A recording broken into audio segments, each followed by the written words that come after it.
어떤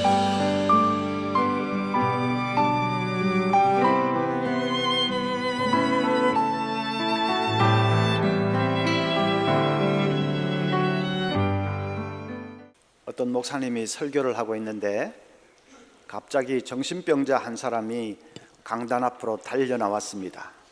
나는 예수다 하고 소리를 지릅니다. 목사님은 물론이고 성도들이 깜짝 놀랐습니다. 예배가 엉망이 될 판입니다. 그 순간에 방송실에서 그 광경을 본 집사님이 급하게 에코를 넣었습니다.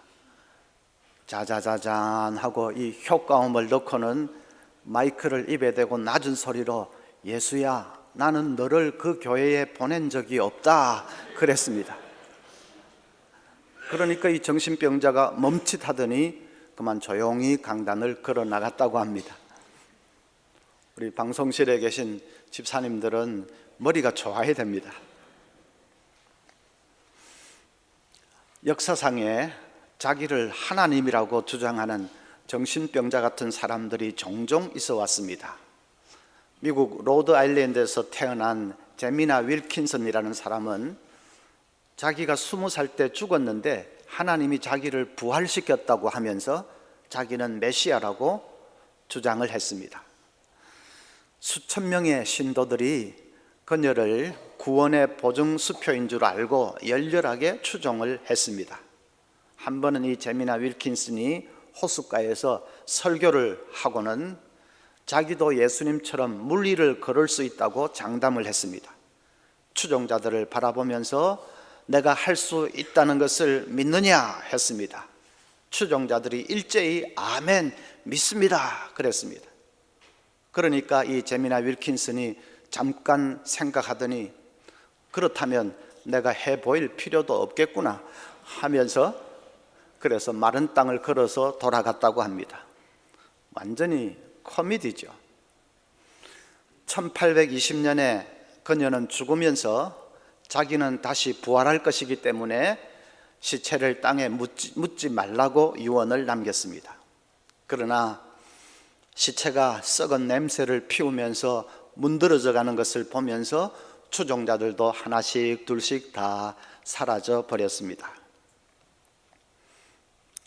이단 이 사이비 교주에게 빠져 사는 사람처럼 어리석은 사람이 없지요.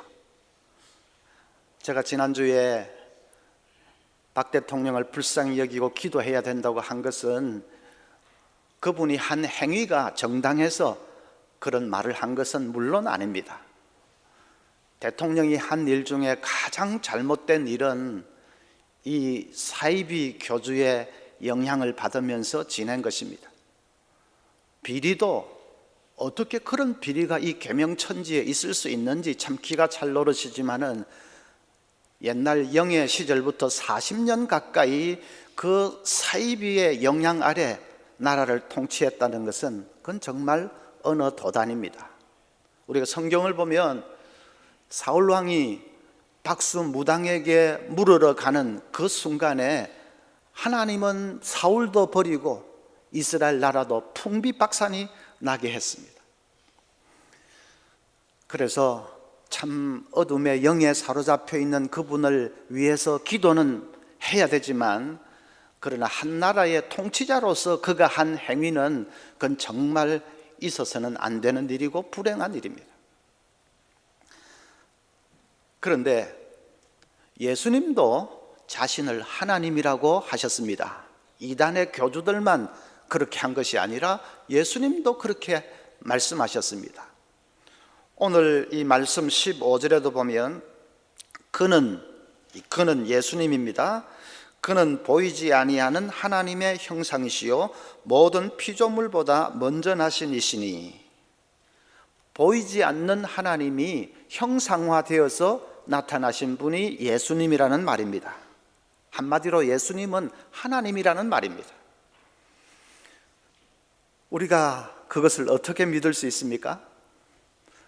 불신자들이 듣기에는 이단의 교주들이 자기가 하나님이라고 주장하는 것이나 기독교의 예수님이 자기가 하나님이라고 하는 것이나 불신자들이 보기에는 황당하게 보이는 것은 마찬가지입니다.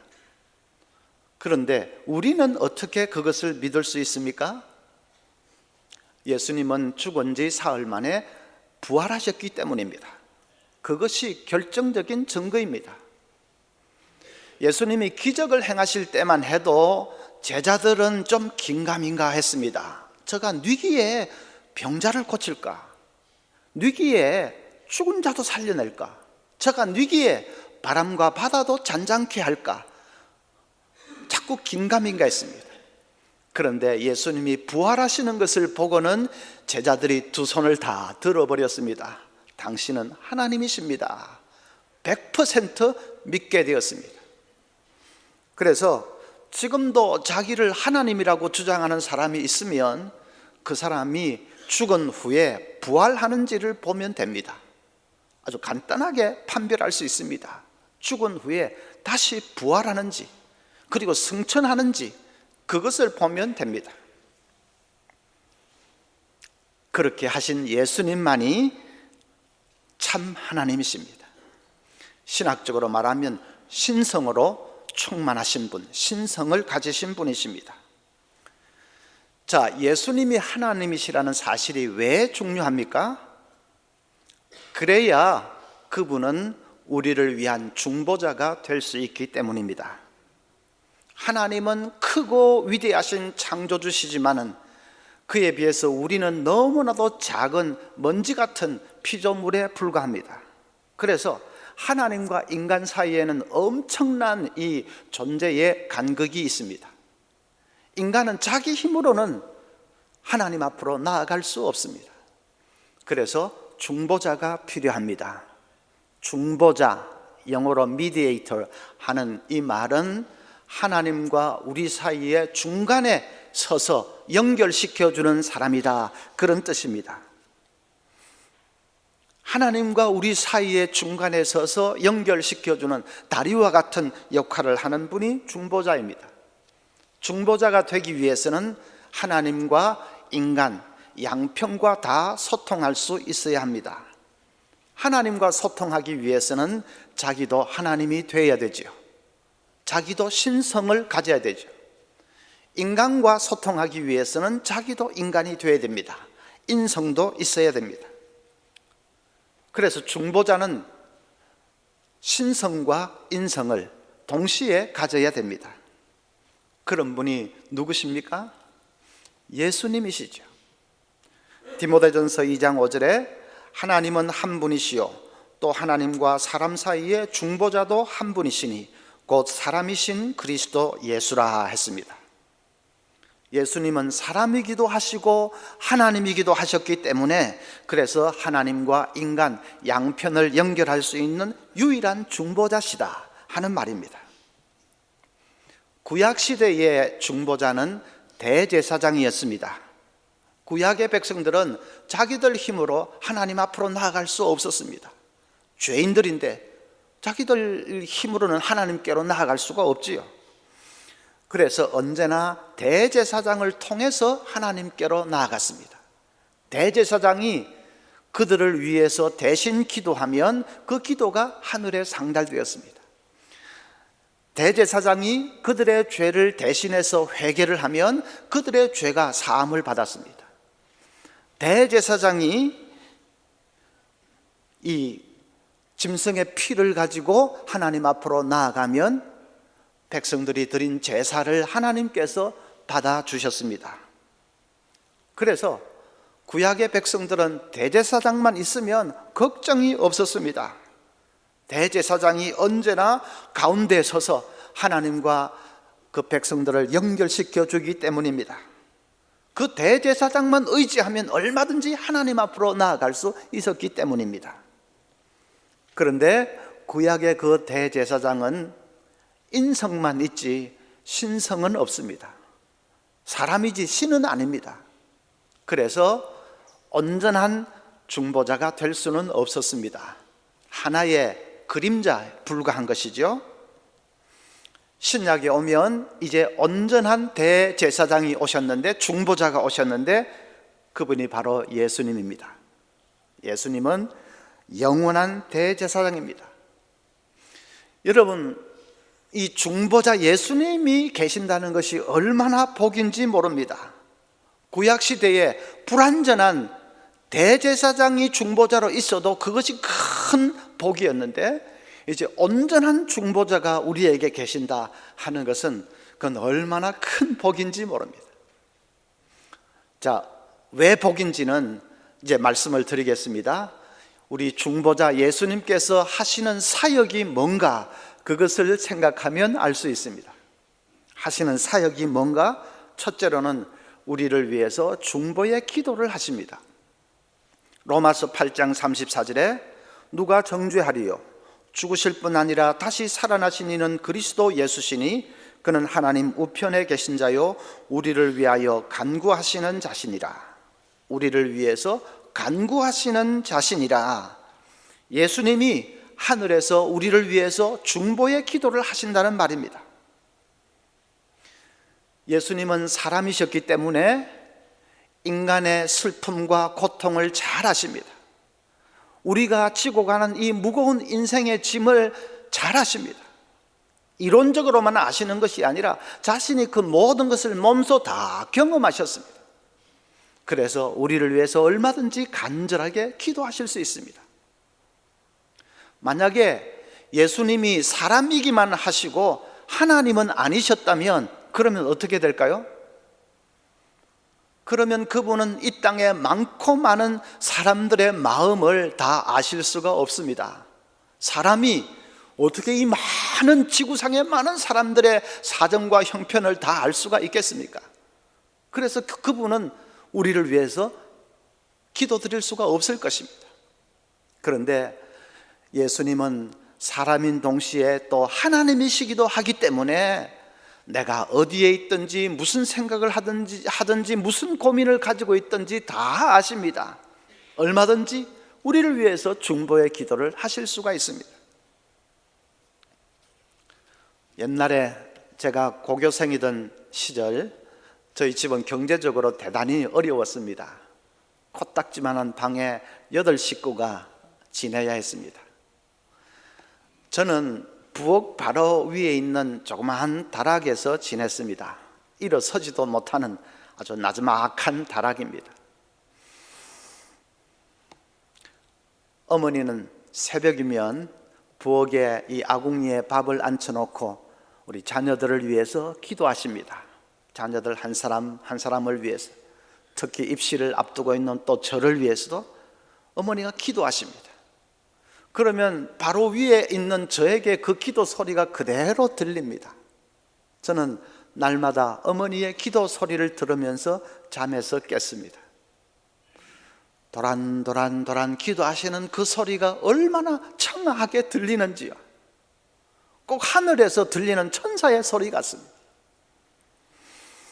그 기도 때문에 저는 고3 시절을 버텨낼 수 있었습니다. 기도가 하루 종일 떠나지 않고 마치 철갑 방패처럼 저를 이렇게 둘러싸고 있는 것을 늘 느끼니까요. 학원 한 번도 가지도 못하고 정말 어렵게 공부했지만은 제가 고3 시절을 꿋꿋하게 잘 돌파할 수 있었던 것은 어머니의 기도 때문이었습니다. 여러분, 사람의 기도도 그런데 하물며 예수님께서 나를 위해서 기도해 주신다는 것을 안다면 얼마나 그것이 힘이 되겠습니까? 만약에 내 영의 귀가 열려서 예수님이 나를 위해서 기도하시는 그 소리를 들을 수만 있다면 얼마나 용기백배하겠습니까? 그럼 벌떡 일어나서 나도 기도하지 않고는 견딜 수가 없습니다. 그래서 예수님의 기도에 내 기도까지 합쳐져서 아름다운 기도의 듀엣을 이룰 수만 있다면 그러면 천하에 두려울 것이 없게 됩니다. 벌코프라는 유명한 신학자가 이렇게 말했습니다. 우리가 기도 생활에 태만할 때조차도 그리스도께서 우리를 위해 기도하신다는 것은 크나큰 위로가 된다. 그는 우리의 마음에 없고 기도 중에 포함시키지 않은 그런 영적인 필요를 위해서도 하나님께 기도하신다. 우리가 의식하지도 못하는 위험으로부터 우리를 보호하기 위해서도 기도하신다. 또한 그는 우리의 믿음이 사라지지 않고 결국에는 승리할 수 있기 위해서도 기도하고 계신다. 우리가 의식하지도 못하는 위험으로부터 우리를 보호하기 위해서 기도하고 계신다. 저는 그 얘기를 들을 때에 우리 교회 학생 하나가 생각이 났습니다. 부목사님이 얘기를 해줬는데, 우리 교회 대학부 학생 하나가 시험 기간 중에 아마 여러 날 밤샘을 한 모양이지요. 차를 몰고 집으로 가다가 깜빡 졸음운전을 했는데 그만 사고를 내버렸습니다. 차가 택시를 들이받고 또 이 영업용 그 탑차를 들이받고 그대로 전복이 됐습니다. 뒤집어져 있는 차를 119가 와서 차문을 절단해 가지고 학생을 겨우 끄집어냈습니다. 차는 완전히 폐차되고 들이박힌 그 택시도 폐차가 됐습니다. 놀라운 것은 그 학생이 거의 다치지 않은 것입니다. 그 정도 사고 나면 중상 아니면 사망인데, 그런데 머리에 찰과상을 조금 입은 것 외에는 다치지를 않은 것입니다. 다친 사람들도 거의 그 학생보다 더 거의 다치지를 않았다고 합니다. 어떻게 그렇게 될 수가 있었을까? 저는 중보자 예수님께서 기도해 주신 덕분이다 하는 그 생각이, 그 확신이 듭니다.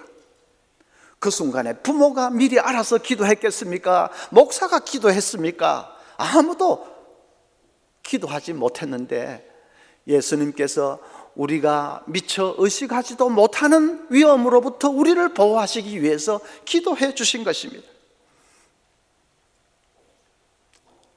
이 중보자가 우리에게 계신다는 것이 얼마나 여러분 감사하고 든든한지요.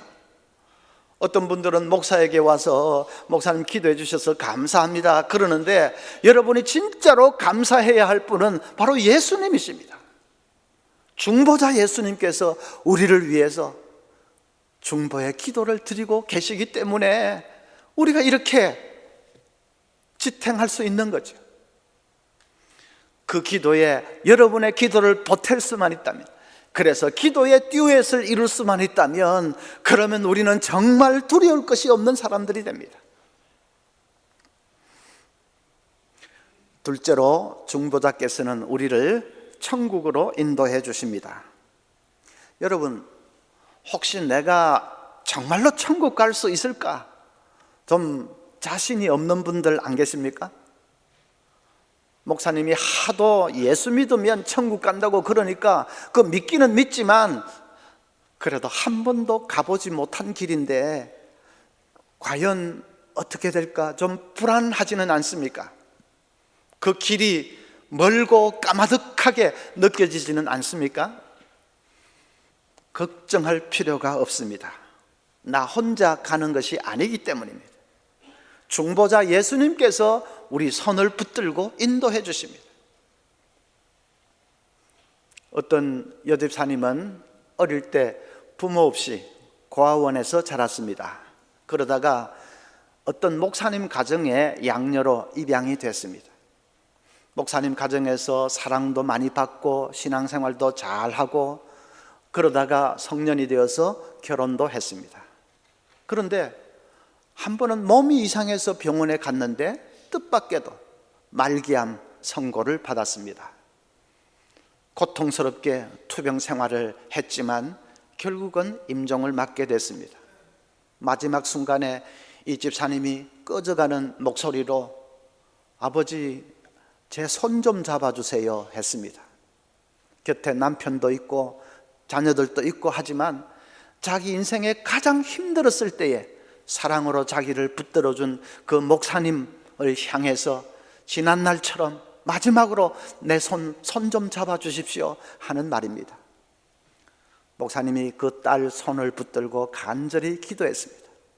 그리고는 이렇게 말했습니다. 얘야, 지금부터는 내 손을 잡지 말고 예수님 손을 붙들어라. 딸이 예, 그렇게 하겠습니다. 그 순간에 그 집사님 얼굴에 놀라운 평안이 찾아왔습니다. 얼굴이 그렇게 환해질 수가 없습니다. 아버지, 천국이 보여요. 천사들이 저를 마중 나왔어요. 그러면서 너무나도 맑고 평안한 얼굴로 세상을 떠났습니다. 장례를 치르면서 목사님이 이렇게 인사말을 했습니다. 내가 수십 년 목회를 했어도 이렇게 평화롭게 천국을 바라보고 세상을 떠난 경우는 드문 것 같습니다. 딸을 보내는 섭섭함이야 말로 다 할 수 없지만 그래도 너무나 기쁘고 감사합니다. 여러분, 우리도 얼마든지 그 복을 누릴 수 있습니다. 예수님은 하늘에서 내려오셔서 이 땅에 사시다가 다시 하늘로 올라가신 분이십니다. 하늘 가는 길을 너무나도 잘 알고 계시는 분이십니다. 그래서 그분 손만 붙들면 우리는 얼마든지 천국 갈 수 있습니다. 나 혼자 가는 것이 아닙니다. 그분 손을 붙들어야 됩니다. 스데반이 돌에 맞아 죽어가면서 뭐라고 했습니까? 사도행전 7장 59절 보면 그들이 돌로 스데반을 치니 스데반이 부르짖어 이르되 주 예수여 내 영혼을 받으시옵소서. 주 예수여 내 영혼을 받으시옵소서. 그 말은 예수님 나를 천국으로 인도해 주시옵소서, 그 말이지요. 우리도 예수님, 주 예수님 내 영혼을 받으소서, 그 순간에 그렇게 해야 됩니다. 가톨릭 신자들은 그 순간에 마리아를 부릅니다. 마리아가 여성이고 어머니고 하니까 더 좀 동정심이 많을 것 같고, 그래서 마리아가 좀 더 효과가 있을 것 같아서 마리아여 뭐 어쩌고 저쩌고 마리아를 부릅니다. 다 헛수고하고 있는 것이죠. 마리아는 신성이 없습니다. 인간일 뿐이지 신성이 없습니다. 중보자가 될 수가 없습니다. 그 순간에 예수님을 불러야 됩니다. 여러분, 언젠가는 그 마지막 순간이 닥칠 것입니다. 외롭고 무서운 순간이 닥칠 것입니다. 그때 뭘 어떻게 해야 될지 당황하지 마시고 오늘 성경에 기록되어 있는 이대로 주 예수여 내 영혼을 받으소서. 너무나도 중요해서 미리 좀 연습을 해야 됩니다. 여러분 한번 따라 하십시오. 주 예수여 내 영혼을 받으소서. 주 예수여 내 영혼을 받으소서. 외롭고 무서운 순간이 닥칠 때 무슨 말을 해야 할지 하지 마시고 이 한마디를 하시고 예수님 손을 꼭 붙드는 것입니다. 예수님을 그렇게 중보자로 생각을 하지 못하는 사람들이 많습니다. 예수님은 하나님과 마찬가지로 그냥 민족과 열방을 다스리고 통치하는 분, 그런 정도로만 생각을 합니다. 하나님 곁에 계셔서 하나님하고 비슷한 일을 하시는 분, 그렇게만 생각을 합니다. 그래서 기도할 때도 하나님 했다가 예수님 했다가 왔다 갔다 합니다. 실제로 성부, 성자, 성령 삼위 하나님을 잘 구별을 못하는 사람들이 많습니다. 삼위는 분명히 그 존재와 사역에 있어서 구별되는 그런 존재인데도 그 구별을 도통 못합니다. 그래서 어떤 사람은 하나님이 내 속에 계신다고 하기도 하고, 어떤 사람은 예수님이 내 속에 계신다고 하기도 하고, 어떤 사람은 성령님이 내 속에 계신다 그러기도 하고, 그냥 막 혼동을 합니다. 그런 식으로 삼위 하나님을 구별하지 못하고 그냥 뭉뚱그려서 생각을 하면 그것은 삼위를 믿는 것이 아니라 일위 하나의 존재를 믿는 것입니다. 그렇게 되면 일신교가 됩니다. 삼위일체를 믿는 것이 아니라 유니테리언, 일신교를 믿는 것이 됩니다. 일신교는 이단이지요. 삼위는 분명히 다릅니다. 하나님은 창조주시고 온 우주를 통치하시는 분이십니다. 예수님은 우리를 그 하나님 앞으로 이끌어 주시는 분, 중보자이십니다. 내 속에 계신 분은 하나님도 아니고 예수님도 아니고 성령님이죠. 내 속에 계신 분은 성령님이십니다. 그래서 우리를 감동시키시고, 그래서 이 삼위의 존재와 역할은 분명히 다릅니다. 예수님은 하나님 앞으로 우리를 이끌어 주시는, 중간에 서서 우리를 연결시켜 주시는 중보자이십니다. 내가 기도할 때에 예수님이 중간에서 그 기도를 취해서 하나님께로 올려드립니다. 그래서 우리가 기도 다 하고 예수님의 이름으로 기도드립니다 하지 않습니까? 그 말은 중보자 예수님이 내 기도를 하나님께 올려드릴 것을 믿습니다 하는 말입니다. 그 중보자 백을 믿고 내가 기도 드렸습니다 하는 말입니다. 내가 예배 드릴 때에 예수님께서 중간에서 그 예배를 하나님께로 올려드립니다. 중보자가 안 계시면 우리가 어떻게 하나님을 예배하며 그 예배가 하나님께 상달될 수 있겠습니까? 우리 죄인이 예수님이 그 예배를 올려드립니다. 내가 이 세상을 떠날 때에 예수님께서 내 손을 이끌고 천국으로, 그 머나먼 길이지만은 주님이 함께 계시니까 갈 수 있습니다. 천국으로 우리를 인도해 주십니다. 그것을 분명히 아셔야 됩니다. 어떤 사람은 예수님께서 십자가와 부활로 구원의 이 길을 다 완성해 놓으시고 그리고 나면 예수님은 이제 할 일이 끝난 것처럼 생각합니다. 구원의 길을 다 열어주셨으니까 예수님은 할 일 다 하셨고 이제는 하늘에서 우리를 지켜보고만 계신 분 비슷하게 생각을 합니다. 아닙니다. 예수님이 바쁘게 살려가십니다. 우리 기도를 하나님께 올려드리고 우리 예배를 하나님께 올려드리고 우리가 천국 갈 때 우리를 인도해 주십니다. 우리를 위해서 쉬지 않고 중보 기도를 하고 계십니다. 그래서 이 중보자가 안 계시면 우리는 신앙생활을 거의 할 수가 없습니다. 여러분, 신앙생활 하면서 늘 흔들리는 사람, 늘 무기력한 사람, 왜 그럴까요?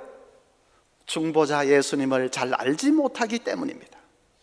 자기 혼자서 믿음 생활하는 줄 알고 자기 혼자서 뭘 해야 되는 줄 아니까 늘 자신이 없고 확신도 없고 늘 흔들리고 그렇게 하는 것입니다.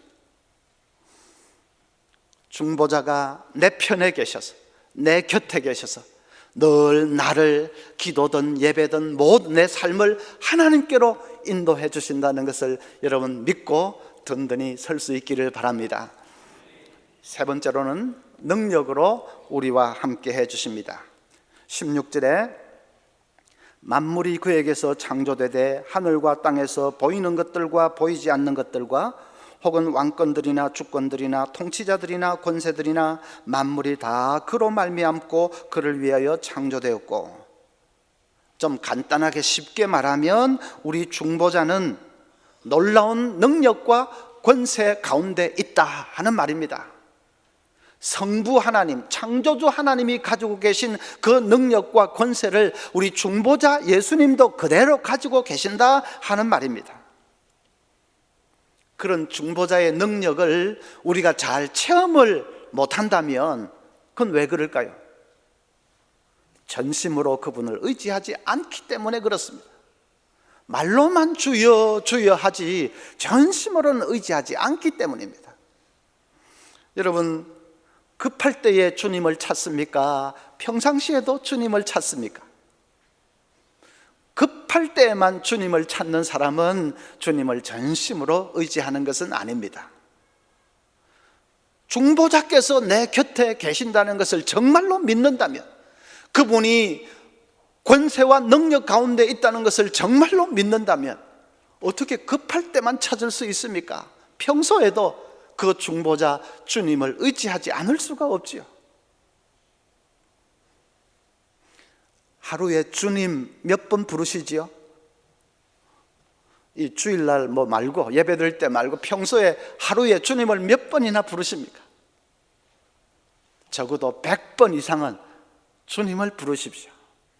주님, 주여, 식사기도 하고 한 그런 말할 것도 없고 무엇을 하시든지 길을 가든지 누구를 만나든지 어떤 중요한 일을 앞두고 있든지 주님, 주여 도우소서, 하루에 100번 이상은 주님을 부르셔야 됩니다. 여러분, 기도가 최후의 수단입니까? 유일한 수단입니까? 기도를 최후의 수단으로 여기는 사람은 전심으로 주님을 의지하는 것은 아닙니다. 이것도 해보고 저것도 해보고 내 인간적인 수단 방법으로 다 해보다가 안 되면 마지막으로 기도라도 한번 해볼까? 그게 기도를 최후의 수단으로 생각하는 거 아닙니까? 그럼 주님을 전심으로 의지하는 거 아니지요? 처음도 기도, 마지막도 기도가 돼야 됩니다. 기도 없이는 움직이지 말아야 됩니다. 기도가 유일한 수단이 돼야 됩니다. 그것이 주님을 전심으로 의지하는 것이죠. 그러면 중보자의 그 놀라운 권세와 능력을 우리가 체험하면서 살 수 있습니다. 어떤 집사님이 이런 간증을 했는데, 독자 아들이 고등학교에 들어가면서 그 가정에는 생각지도 못한 고통이 닥치게 되었습니다. 아들이 빗나가기 시작한 것입니다. 불량서클 아이들과 어울리면서 그 독자 아들이 걷잡을 수 없이 됐습니다. 가출을 밥 먹듯이 하고 경찰서에 잡혀가는 일이 한두 번이 아닙니다. 다른 학부모들이 전화를 걸어와서 당신 아들 때문에 우리 아들까지 망쳤다고 막 그렇게 이 비난을 퍼붓는 일이 한두 번이 아닙니다. 그 아들 때문에 부모들이 밤잠을 자지 못하고 고민하게 되었습니다. 그 지경이 되니까 비로소 그분들이 하나님께 간절히 매달리기 시작합니다. 그전까지는 오래된 집사이기는 하지만은 별로 기도 생활도 하지도 못하고 그냥 미지근한 사람들이었습니다. 그런데 그 지경이 되니까 이제는 낮아질 대로 낮아져서 하나님께 간절히 매달리게 되었습니다. 그런데 다행인 것은 그 고통을 당하면서 부부가 늘 함께 움직인 것입니다. 함께 기도도 하고 함께 철야도 하고 함께 상담받으러도 가고 함께 말씀 공부도 하고 늘 어떻게든 그 문제를 풀어보려고 함께 움직였습니다. 몇 달을 그렇게 하는 동안에 그 부모들 자기들이 변화되는 것을 체험하기 시작했다고 합니다. 부부가 서로를 깊이 의지하는 관계가 됐습니다. 사업 성공 외에는 생각이 없던 사람들이 하나님 중심으로 삶이 바뀌게 되었습니다. 늘 물질에 매여서 살던 사람들이 이제는 있어도 감사, 없어도 감사, 감사를 아는 사람들이 됐습니다. 놀라운 것은 자기들이 그렇게 바뀌니까 아들도 서서히 변화되기를 시작하는 것입니다. 다른 계기는 전혀 없었는데 그냥 부모들 자기들이 변화되니까, 그러니까 아들도 서서히 바뀌기를 시작했습니다. 그 아들이 결국은 이제 돌아왔습니다. 회복이 됐습니다. 부모가 얼마나 감사하든지 이렇게 말했습니다. 처음에는 아들이 우리 가정을 파괴시키려고 마귀가 보낸 자식이 아닌가까지 생각했습니다. 그러나 차츰 그 못된 아들이 하나님이 보낸 천사였다는 것을 깨닫기 시작했습니다. 아들이 그렇게 하지 않았다면 우리 가정은 지금쯤 새 속에 깊이 묻혀서 꾸역꾸역 망하는 길로 갔을지도 모릅니다. 우리가 당한 고통은 하나님이 우리 가정을 정결케 하기 위한 은혜의 역사였습니다. 시련도 알고 보니까 축복이었다는 말입니다. 그 시련 때문에 낮아질 대로 낮아져서 정말로 전심으로 하나님만을 의지하는 그런 사람이 되었다는 말입니다. 그리고 그렇게 전심으로 주님을 의지할 때에 주님께서 역사해 주셨습니다. 문제를 해결해 주시니까 또 금방 해결이 됐습니다. 성도 여러분, 중보자 예수님이 내 곁에 계신 것을 늘 믿으시기를 바랍니다. 놀라운 능력과 권세를 가지신 분입니다. 내가 전심으로 의지하기만 하면 우리가 생각지도 못한 그런 길로, 축복의 길로 우리를 인도해 주십니다. 늘 내 곁에서 내 기도를 하나님께 올려주시고 내 예배를 하나님께 올려주시고 내 삶을 도와주시고 마지막 날 중요한 그 순간에 우리를 천국으로 인도해 주십니다. 늘 이 중보자 의지하면서 이제는 나 혼자 사는 것이 아니라 주님께서 나와 함께 계신다. 날마다 그것을 체험하면서 사는 우리 모두가 될 수 있기를 바랍니다.